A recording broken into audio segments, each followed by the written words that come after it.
ఓం గం గణపతే నమః. శ్రీకృష్ణాయ నమః. రాధే రాధే.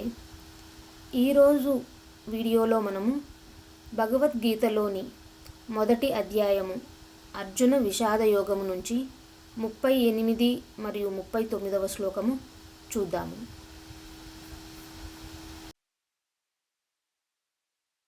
యద్యప్యేతేన పశ్యంతి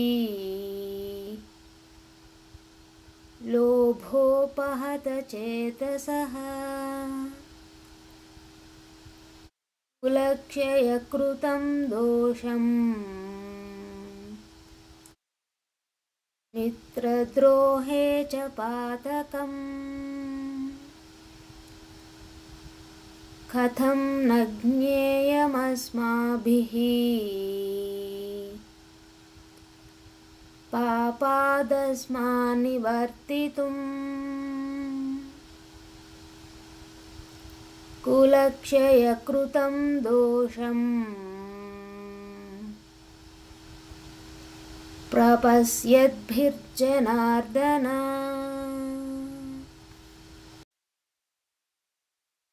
ఇప్పుడు ఈ శ్లోకాల యొక్క అర్థాన్ని చూద్దాము.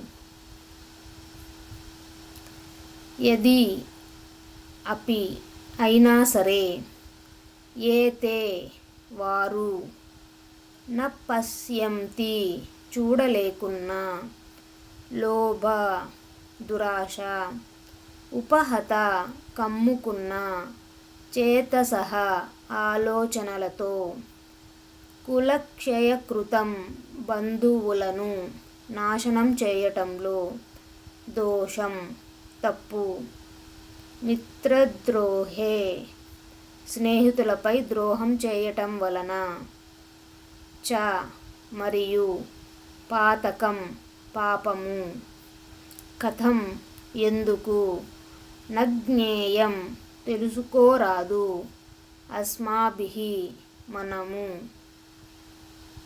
పాపాత్ పాపము నుండి, అస్మాత్ ఇవి, నివర్తితుం మరలిపోవుట, కులక్షయ బంధువులను సంహరించటం, కృతం చేసి, దోషం నేరము, ప్రపశ్యద్భిః తెలిసిన వారమై, జనార్దన అందరి పోషణ రక్షణ చూసుకునేవాడా శ్రీకృష్ణ.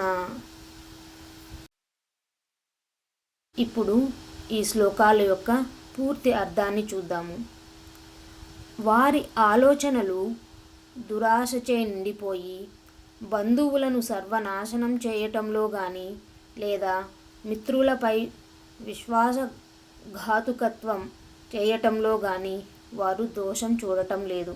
కానీ ఓ జనార్దన కృష్ణ, మన వారినే చంపటంలో ఉన్న దోషాన్ని చక్కగా చూడగలిగిన మనము ఈ పాపపు పని నుండి ఎందుకు తప్పుకోకూడదు అని కౌరవులను ఉద్దేశిస్తూ అర్జునుడు శ్రీకృష్ణుడితో అన్న మాటలు ఇవి. ఇప్పుడు ఈ శ్లోకాల యొక్క పూర్తి సారాంశాన్ని చూద్దాము. వృత్తిరీత్యా యోధుడే అయిన అర్జునుడు అనవసరపు హింసని అసహ్యించుకున్నాడు. మహాభారత యుద్ధం చివరలో జరిగిన ఒక ఘట్టం అతని యొక్క ఈ గుణాన్ని వెల్లడిస్తుంది. 100 మంది కౌరవులు చంపబడ్డారు. కానీ దానికి ప్రతీకారంగా ద్రోణాచార్యుని పుత్రుడు అశ్వత్థామ రాత్రివేళ పాండవ శిబిరంలోనికి చొరబడి ద్రౌపది యొక్క 5 పుత్రులను వారు నిద్రిస్తుండగా చంపివేశాడు. అశ్వత్థామని పట్టుకొని అతన్ని పశువులాగా కట్టివేసి అతడిని శోకిస్తూ ఉన్న ద్రౌపది కాళ్ళ వద్ద పడవేశాడు అర్జునుడు.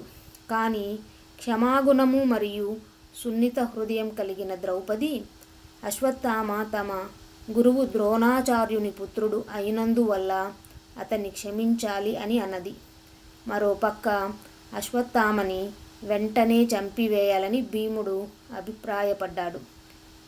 ఈ సందిగ్ధావస్థలో అర్జునుడు శ్రీకృష్ణుని వైపు పరిష్కారం కోసం చూశాడు. కృష్ణుడు అన్నాడు, గౌరవింపదగిన బ్రాహ్మణుడు తాత్కాలికంగా ధర్మపదం నుండి తప్పినా అతన్ని తప్పకుండా క్షమింపవలసినదే, కానీ ఆయుధాన్ని పట్టి చంపటానికి వచ్చిన వాడిని తప్పకుండా శిక్షించవలసినదే అని. అర్జునుడు ఈ విరుద్ధమైన సూచనలను అర్థం చేసుకున్నాడు. అశ్వత్థామను చంపలేదు, కానీ అతని తల వెనుక పిలకను కత్తిరించి అతని నుదురుపై ఉన్న మణిని తొలగించి అతన్ని శిబిరం నుండి బహిష్కరించాడు. కాబట్టి సాధ్యమైనంత వరకు హింసని విడనాడటం అర్జునుడి సహజ స్వభావం.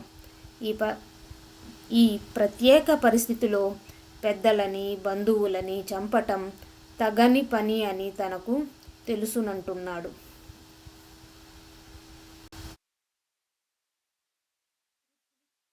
హితాచార్యైర్ మాతులాతిథి సంస్కృతై బాలావృద్ధాతురైర్ వైద్యైర్జ్ఞాతి సంబంధి బాంధవై. పైన చెప్పిన వాక్యం మనుస్మృతిలోనిది.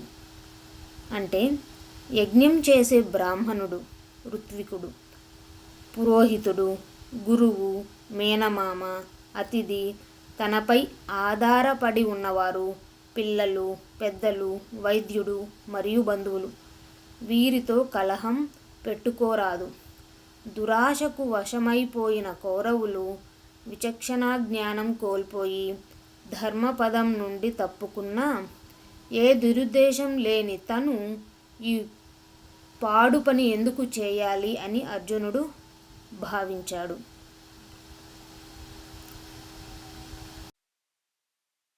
ఇప్పటి వరకు ఈ వీడియోలో మనము 38 మరియు 39 యొక్క అర్థాన్ని, సారాంశాన్ని విన్నాము, చూసాము కదా. మనము ఇందులో అర్జునుడు తను యుద్ధం చేయాలన్న తన సంశయాన్ని కృష్ణుడితో ఎలా వివరించుచున్నాడో మనము చూస్తూ ఉన్నాము. ఇంతటితో ఈ వీడియోని ముగిస్తూ మరొక వీడియోలో 40వ శ్లోకంతో మళ్ళీ కలుద్దాము. ధన్యవాదాలు.